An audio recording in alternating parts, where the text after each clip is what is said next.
ఏమన్నా అలాంటి థాట్స్ ఉన్నాయా మీకు అనిల్ రావిపూడి గారిని? అనిల్ చేస్తాననలే కానీ 100 ఎకరాలైన అమ్మేను 100 ఎకరాలైన అమ్మేను అలీగారిది. మీరు మూవీ చేయడానికి అనిల్ గారి ఎకరాలు అమ్మడం ఎందుకు? అంటే కాంబినేషన్ అడ్వాన్స్ ఇచ్చాడు కదా, ముందు మనకి ఈడు కదా ఆఫర్. అప్పుడు అనిల్ ఆయనకి ఇస్తాడు కాబట్టి డాలర్స్ అడ్వాన్స్ ఇచ్చిన వ్యక్తి అలీగారు. టైం ఇండస్ట్రీలో డాలర్ అడ్వాన్స్ ఇచ్చాడు, ట్రంప్ అడ్వాన్స్ ఇచ్చాడు. ఆయన 50 ఏళ్ళు కంప్లీట్ చేసేటప్పటికి మీరు ప్రొడ్యూసర్గా మూవీ తీసుకొస్తారని ముందుకి డాలర్స్ ఇప్పుడే ఇచ్చారుగా అలీ గారు. ఏమా ఇందాక మీరు మాట్లాడుతూ అన్నారు కదా 50 ఏళ్ళు ఇంకో 2 yearsలో కంప్లీట్ అవుతుంది అని చెప్పి. సో మీ 50 years కంప్లీట్ అయ్యే టైంకి మీరు ప్రొడ్యూసర్గా మూవీ వస్తుందా అని ఇందాకే కదా డాలర్స్ ఇచ్చారు. అనిల్ హీరోగా చేస్తే ఆలీ నిర్మాతగా ఉంటాడు. ఓ గ్రేట్. అంటే డైరెక్టర్ నువ్వా? డైరెక్టర్ ఇగో సుధీర్ నెక్స్ట్ సినిమా డెఫినెట్గా. ఎందుకంటే Anil is not a director, is a comedian, dancer.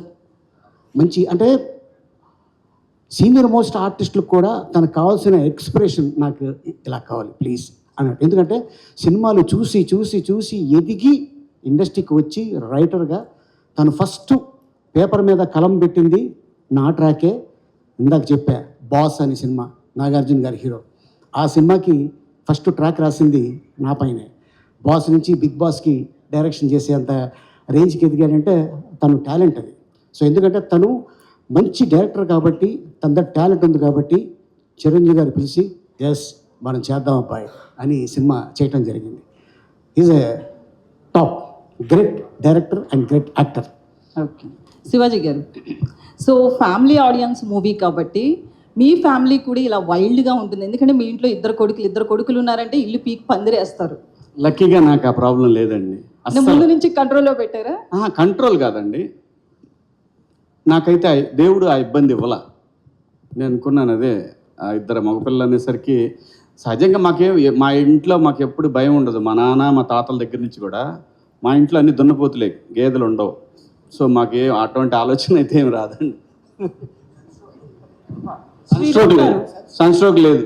Sriram గారు హలో అండి, ఇక్కడ హాయ్.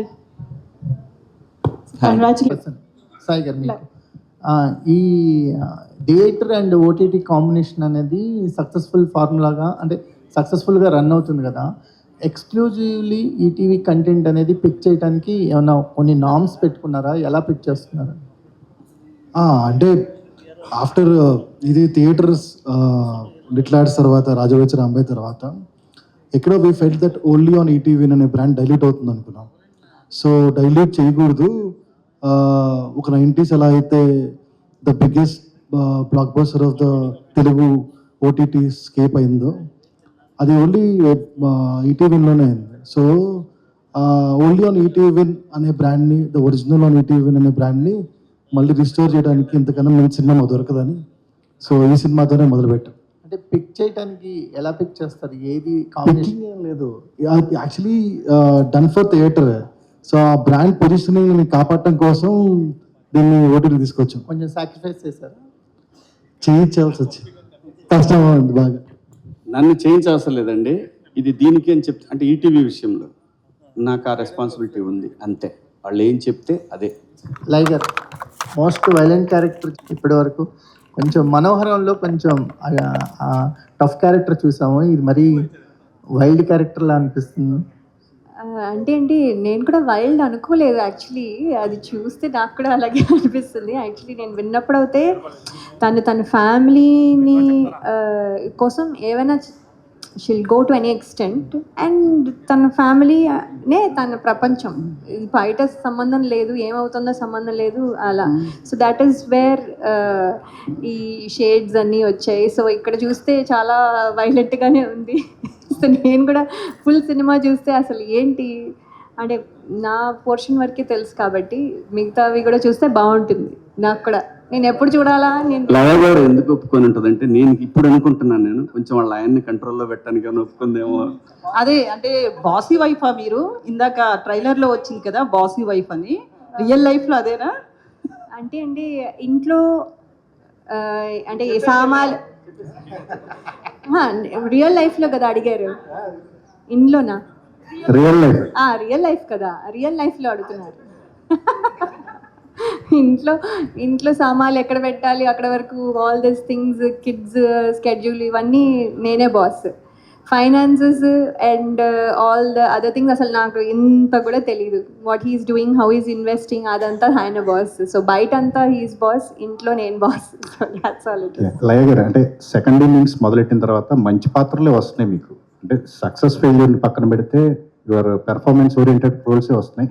బట్ ఇందాక అనిల్ అన్నారు, మీకు డిసప్పాయింట్మెంట్ ఉందా? సక్సెస్ అనే రాలేదు, మీరు అనుకున్న డిసప్పాయింట్మెంట్ అన్నారు అనుకునే రీతి. అండి సక్సెస్ ఉంటే డెఫినెట్లీ ఒక ఎనర్జీ వస్తుంది. అంటే ఇప్పుడు మనం బాగా చేయగలమా చేయలేమా ఇది కాదు. Success is where audience have accepted us అనేది ఒకటి. హౌ డు వి నో వాళ్ళు ఏమనుకుంటున్నారో మాకు తెలియదు కదా, that's the only way. So success వల్ల ఒక ఎనర్జీ వస్తుంది, ఆ ఎనర్జీ మిస్సింగ్ అంతే. సో అది దీంతో అట్లీస్ట్ కొంచెం పూర్తవుతుందని అనుకుంటున్నాను, చూడాలి. శివాజీ గారు, ఈ ఫ్రెండ్షిప్ వల్లనే ఈ ప్రాజెక్ట్ అనేది మీకు చాలా కూల్గా అవడానికి అవకాశం ఏర్పడిందా? ఎట్లా ఈ కాస్టింగ్ పరంగా? డెఫినెట్గా అండి, అందరూ సపోర్ట్ చేశారండి. ఎక్కడ ఎవరు కూడా మాకు డేట్లు లేవు ఇలా అనేది లేదండి. నేను 48 రోజులు చేశాను ఈ సినిమా. ఈ 48 డేస్లో ఏ ఒక్క రోజు కూడా ఆర్టిస్టుల డేట్లు లేకుండా ఇబ్బంది పడలేదండి. చూసుకొని మాకు ఇంకోటి ఏదైనా చేయాలంటే మళ్ళీ ఆర్టిస్ట్ని అడిగి అలా చేసామండి. ఓకే, అంటే ఈ సినిమా నవ్విస్తుందా, తెలియజేస్తుందా, ఎట్లా ఏ జనర్ అనుకోవాలి ఈ సినిమాని మనం? డెఫినెట్గా నవ్విస్తూ టెన్షన్ పెడుతుందండి. డార్క్ కామెడీ ఫిల్మ్ అండి. డెఫినెట్గా లాస్ట్ వరకు మీరు చచ్చినట్టు చూడాల్సింది సినిమా. మధ్యలో కొంత దూరం చూసి వదిలేద్దామంటే అయ్యే పని కాదు. ఒక దశకు వచ్చిన దగ్గర నుంచి మీ వల్ల కాదు అది. ఎవరు ఏంటి ఎందుకు ఇలాగా అనేది మాత్రం లాస్ట్ శుభం కార్డు వరకు అది ఉంటుందండి. లేకపోతే వీళ్ళు అంత ఈజీగా ఒప్పుకోరు కదండి ఈ టీవీలో. సాయి కృష్ణ గారు, కొన్ని సినిమాలు మీరు ఇలా సినిమాలు ఒరిజినల్ ఫిల్మ్ అని చేస్తున్నారు, కొన్ని ఏమో సిరీస్లు తీసి దాన్ని సినిమాలుగా మనం చాలా బాగా ఎంజాయ్ చేసాం అండ్ ఎక్కడికి వెళ్ళినా దాంతో గుర్తుపెట్టుకున్నాం. బట్ నా ఇప్పుడు సాంప్రదాయాన్ని సుబ్బిని శుద్ధపూసని క్యారెక్టర్ కూడా ఇంకొక ఐకానిక్ క్యారెక్టర్ అవుతుందా అంటే what you will say? Yes, 100%. 90s character వేరే, టోటల్ కాంట్రాస్ట్ క్యారెక్టర్. అందులో నిజంగానే సుప్పిని శుద్ధపోషణలో యాక్ట్ చేసేటోడు, ఇందులో నిజంగానే సైకోపాత్. సో నాకు తెలిసి దిస్ ఇస్ ఈక్వల్ పోటీ Aditya character, Mithil character. So yes, thank you. Thank you Hemanth. Director గారు సార్, సో ట్రైలర్ అయితే చాలా ఇంట్రెస్టింగ్ అనిపించింది and looking forward for release. Thank you. And dealing with ఇంతమంది యాక్టర్స్ ఎలా అనిపించింది? లైక్ ఒక్కొక్క ఆల్మోస్ట్ అందరూ అలీ గారు ఉన్నారు, శివాజీ గారు, లయ్య గారు, చాలా ఎక్కువ స్టార్డమ్ ఉన్న యాక్టర్స్ అందరూ ఉన్నారు. And dealing with lot of comedians కావచ్చు, చాలా మంది ఉన్నారు. కాస్టింగ్ అంతా చాలా పెద్ద కాస్టింగ్ ఉన్నారు for the first film. Dealing with all of them ఏంటి మీ ఎక్స్పీరియన్స్? అదే చెప్తున్నానండి, ఇందాక కూడా అదే చెప్పాను. యాక్చువల్గా ఏంటంటే నాకు చాలా హ్యాపీ. అంటే ఫస్ట్ సినిమాకి ఇలాంటి లెజెండరీ యాక్టర్స్తో చేయడం అనేది చాలా తక్కువ మందికి దొరుకుతుంది. సో ఎప్పుడైతే శివాజీ గారు ఆన్ బోర్డ్ అయ్యారో ఆటోమేటిక్గా ఈ కథని చూసే విధానం కూడా కొంచెం మారింది. సో డెఫినెట్గా దీంట్లో కూడా క్రెడిట్ ఆయనకే ఇవ్వాలి. ఎందుకంటే అలీ గారు కావచ్చు, ఇందాక నేను చెప్పినట్టు రఘుబాబు గారు కావచ్చు, ఇలాంటి క్యారెక్టర్స్ అందరినీ సారే సజెస్ట్ చేసి తీసుకొచ్చారు. But at the end of the day చెప్పే చేశారు. సో ఆయన సొంతంగా డెసిషన్ తీసుకొని చేయలేదు. సో బట్ వీళ్ళందరినీ చేస్తున్నప్పుడు